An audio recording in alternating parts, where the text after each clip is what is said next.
मित्रों, जय श्री राधे। बहुत महत्वपूर्ण जानकारी, वास्तव में सोने चांदी से महंगी और ज़्यादा उपयोगी लाभप्रद जानकारी।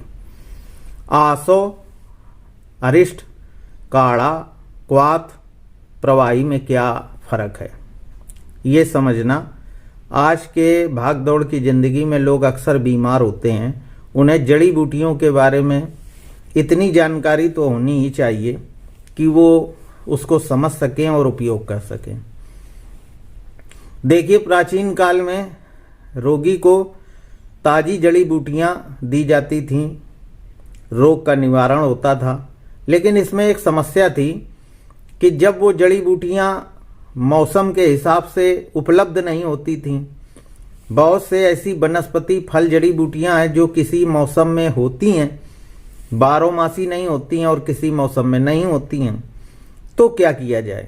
तो वैद्य लोगों ने उनको सुखाकर रखना शुरू किया, उनको धूप में सुखाया, चूरन बनाया तो वो चूरन हो गया, चूर्ण हो गया।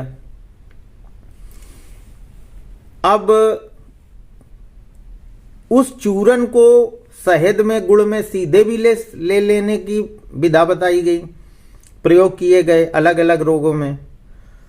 और अगर उन जड़ी बूटियों को पानी में उबाल के गुड़ मिलाकर उबाला गया तो वो काढ़ा हो गया। वो सूखी जड़ी बूटियों को जब उबालते हैं तो काढ़ा बनता है। उसमें 8 गुना या 16 गुना पानी लेते हैं और संबंधित जड़ी बूटी डालकर धीमी धीमी आंच में गर्म करते हैं। जब वो 1/4 1/3 रह जाए, अलग अलग जड़ी बूटियों का अलग अलग नियम है, तो वो काढ़ा बन जाता है। तो उसको पी लिया गया। तो इससे ये हुआ कि जो जड़ी बूटियां उपलब्ध नहीं होती हैं, मौसम बदल गया, बरसात का मौसम आ गया तो काम चल गया। ये तो हुई सूखी जड़ी बूटियों को उबालकर काढ़ा बनाने का। क्वाथ, ताजी जड़ी बूटियां जो सुखाई नहीं गई हैं, ताजी जड़ी बूटियों को पानी में उबालकर जो काढ़ा बनाया जाता है उसे क्वाथ कहते हैं। तो काढ़ा और क्वाथ में अंतर समझ लिया। अब आइए आसो और अरिष्ट और प्रवाही में क्या अंतर है। अब कुछ ऐसी जड़ी बूटियां, फल फ्रूट, वनस्पतियां, उनके जड़ पत्ते हैं जिनको जिस मर्ज के लिए जो जड़ी बूटी है उसको खमीरीकृत कर लिया, गुड़ में पानी में मिलाकर रख दिया कुछ दिन।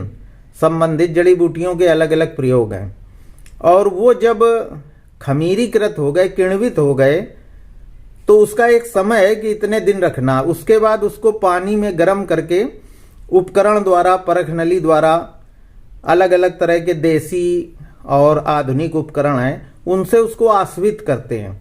वो भाप बन के ऊपर आती, फिर वो भाप किसी दूसरे बर्तन में संघनित की जाती है पानी के रूप में, द्रव्य के रूप में। ये आसो है। संबंधित जड़ी बूटी, फल फ्रूट जो भी बनाना है, आसो जिसका, जैसे द्राक्षा सो बनाना। द्राक्षा माने मुनक्का, बड़ा वाला अंगूर, बीज वाला अंगूर, उसको द्राक्षा कहते हैं। तो अंगूर को पानी में सड़ा दिया, उसके बाद उसको आस्वित किया खमीरीकृत होने के बाद, तो जो द्रव्य रूप में संघनित होकर पदार्थ मिला वो द्राक्षासो हुआ। तो ये तो आसो हो गए। और अरिष्ट वो होता है जिसमें खमीरीकृत करने के पहले संबंधित जड़ी बूटी को काढ़ा बना लेते हैं, गर्म कर लेते हैं, उबाल लेते हैं। जो उबालते नहीं है, बिना उबाले खमीरीकृत करके बनाते हैं, वो आसो है। और जो उबाल कर काढ़ा बनाकर फिर रखते हैं कुछ दिन के लिए, किण्वित करते हैं, खमीरीकृत करते हैं और फिर उससे जब हम आस्वित करते हैं जल, तो वो हो गया अरिष्ट। तो आसो और अरिष्ट में इतना अंतर है। अब ये जो आसो और अरिष्ट हैं, ये ज्यादा लाभकारी होते हैं। आप द्राक्षा खाएंगे, मुनक्का खाएंगे, उतना लाभ करेगा। फिर आप अगर आसो अरिष्ट बनाकर खाएंगे तो वो 10 गुना ज्यादा लाभ करेगा, क्योंकि उसमें कुछ एल्कोहल की मात्रा आ जाती है, उसका संघनित घनी रूप आ जाता है और वो शरीर में जाकर ज्यादा मात्रा में जल्दी पचती है अल्कोहल की वजह से, और शरीर में जल्दी प्रविष्ट होती है सब जगह। तो आसो और अरिष्ट का विज्ञान वैद्यों ने ऐसे खोजा जिससे लोगों को लाभ मिला। प्रवाही क्या है? प्रवाही में जड़ी बूटियों को मिक्सचर करके उनका द्रव्य बनाकर न तो खमीरीकृत करते हैं, न उबालते हैं, न आसोअरिष्ट बनाते हैं, बस उसमें अलग से एल्कोहल मिला देते हैं। तो वो सरकार ने अनुमति दे दी है, तो वो हो जाती प्रवाही। जैसे पतंजलि वाले बनाते हैं स्वसार प्रवाही, तो वो ये हो गया। तो ये बड़ी महत्वपूर्ण जानकारी है। अब अनेक प्रकार के रोग, जैसे किसी का पेट खराब रहता है और लंबे समय से खराब रहता है, खाना खाया उसे लेट्रिन आई, कभी ये दवा ले ली, कभी वो दवा ले ली, कभी आयुर्वेदिक, कभी एलोपैथी, कुछ दिन ठीक रहे फिर बिगड़ गया। अक्सर ये शिकायत लोग करते हैं कि पाचन उनका कमजोर है। तो ऐसे लोगों के लिए कुछ जड़ी बूटियां हैं जिनके हम नाम बताएंगे। उनको आप सड़ाकर खमीरीकृत करके अगर आसो बना लें और उसको आप सुबह शाम लें तो लगातार 3 महीने लेने के बाद आपका पेट वज्र के समान हो जाएगा। आपका पेट का पाचन इतना अच्छा हो जाएगा कि आप कुछ भी खाएंगे, आपको ये जो गैस बनती है, दिक्कतें खत्म हो जाएंगी।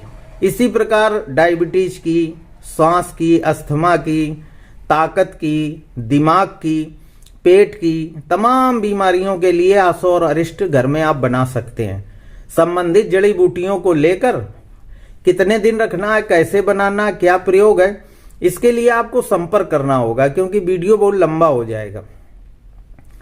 और अगर आप उसको बनाने में अड़चन महसूस करें, क्योंकि कब तोड़नी है, किस महीने में औषधि तोड़नी है, कितने दिन धूप में सुखानी, कितने दिन उसको किण्वित करना है, कितने दिन सड़ाना है, फिर कैसे आस्वित करना है, किस धातु के बर्तन में करना है, ये सब एक बहुत जरूरी बातें हैं। नहीं तो वो फिर सही बनेगा नहीं।